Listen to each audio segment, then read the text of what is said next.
Welcome back to Short Times, where we bring you the latest and greatest movie recaps in just a few minutes. Today, we're taking a look at the crime movie See How They Run. London's West End in 1953 is the setting of our story, with American director Leo Kopernik providing the narration. The play being performed is the legendary The Mousetrap by Agatha Christie, and it is celebrating its 100th performance. The cast includes renowned actor Richard Attenborough and his wife Sheila Sim in lead roles. Leo has come to London with the hope of convincing the play's producer John Wolfe to allow him to direct the film adaptation. However, his arrival is met with resistance and hostility, particularly from Attenborough and the play's writer Mervyn Cocker Norris. The tension between them escalates to the point of a physical altercation, in which Leo crashes into a cake. Leo retreats to the bathroom to clean himself off, but his respite is short-lived. As he's washing his face, he sees a shadowy figure by the window, but it turns out to be a mannequin. Suddenly, an unknown assailant attacks Leo with a ski, attempting to strangle him. Leo manages to break free and tries to flee, but the doors he tries are locked and he's trapped. The attacker then grabs a sewing machine and bludgeons Leo in the head, killing him. As the investigation begins, Constable Stalker is waiting for the arrival of Inspector Stoppard. They gather all the suspects together, including the theater owner Petula Spencer and Wolfe's wife Adana Romney. Stalker is a novice officer, eager to prove herself and make a good impression on Stoppard. The two of them examine the crime scene and try to uncover motives and suspects. It's clear that many of those present had issues with Leo, and Stoppard warns them that there may be another killer among them. He decides to close the theater until the murder is solved. The commissioner, Harold Scott, expresses his disappointment to Inspector Stoppard for the negative attention the murder case and the department have received as a result of closing the theater. He assigns Stalker to work with Stoppard to give her an opportunity to learn the ropes of being a police officer.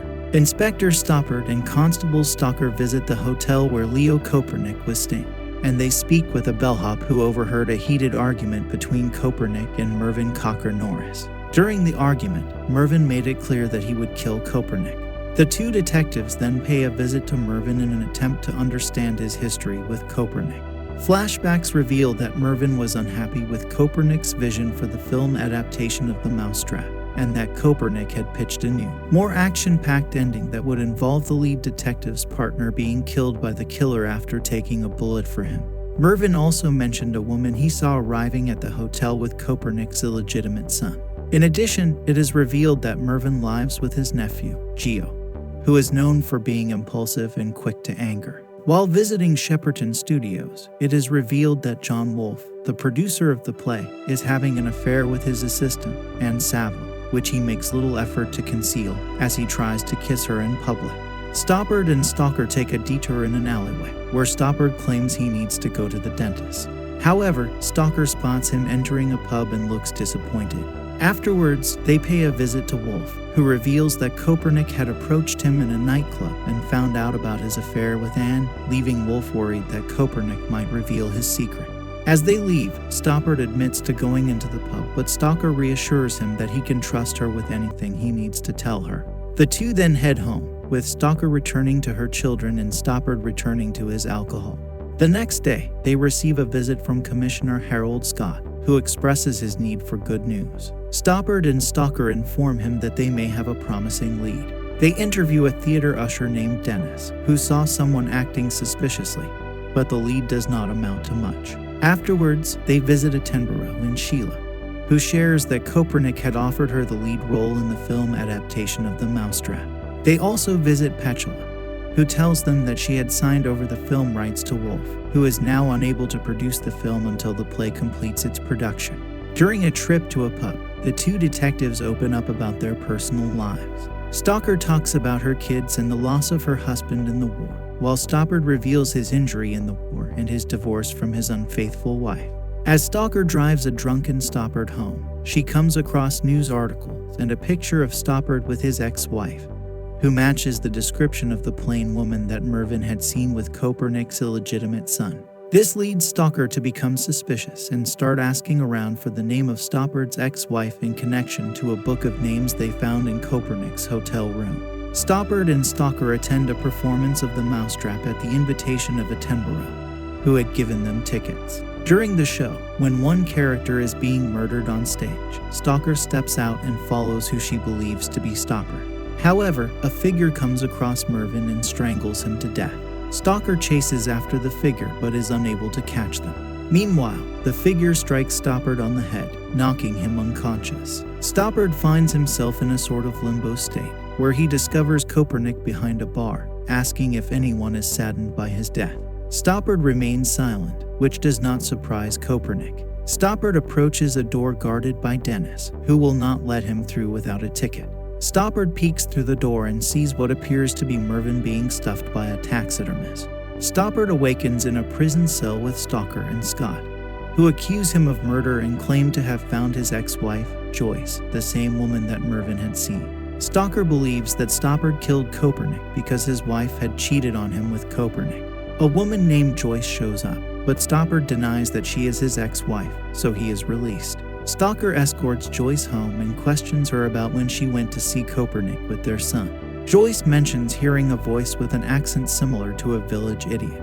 Meanwhile, Stoppard suspects Geo, as Mervyn had mentioned him to be a taxidermist and believes he had a motive to kill both Mervyn and Kopernik. Stoppard eventually finds news articles about two young brothers, one of whom died. Stoppard and Stalker separately set out to find the killer. Petula, along with her mother, Attenborough, Sheila, Wolfe, and Anne, arrives at the home of Agatha Christie. The stuffy butler, Fellows, attempts to deny them entry despite an invitation, but another guest, Max Mallowan, allows them in. They were supposedly invited for dinner, but they find that Agatha is supposedly tied up by the killer, Dennis. Petula's mother recognizes him as Dennis Corrigan, whose younger brother died as a child due to neglect.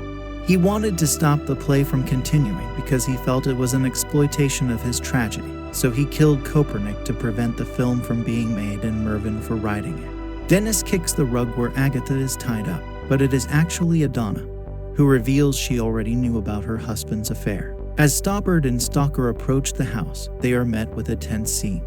Agatha emerges with cups of tea, one of which is meant to sedate Dennis, while Fellows attempts to grab his rifle. However, things go awry and Fellows faints from the drugged tea, and Dennis aims the gun at everyone present. Stoppard, who has just arrived, tries to intervene but his tires are shot out. He runs into the house and faces Dennis, but before Dennis can fire, Stalker rushes in and pushes Stoppard out of the way, getting a slight injury in the process. Stoppard then takes the opportunity to shoot Dennis twice, but Agatha finishes him off with a fatal blow to the head with a shovel. Stoppard is taken to the hospital. In the epilogue, Kopernik narrates that Stalker passed her sergeant exam with flying colors. Stoppard was honored with a medal for his bravery, and Scott received a knighthood. Stoppard and Stalker return to watch the Mousetrap. As Stoppard addresses the audience, Stalker politely asks him to be quiet because she missed the ending the last time they saw the play. Kopernik concludes by saying that this was a true Leo Kopernik ending, full of unexpected twists and turns. See How They Run is a must-watch for fans of crime and mystery films. The intricate plot and dynamic characters will keep you guessing until the very end. The film's talented cast and crew have created a truly captivating and suspenseful film that is sure to keep you on the edge of your seat. If you haven't already, be sure to check out See How They Run and let us know what you think in the comments below. Thanks for watching, and we'll see you next time on Short Times.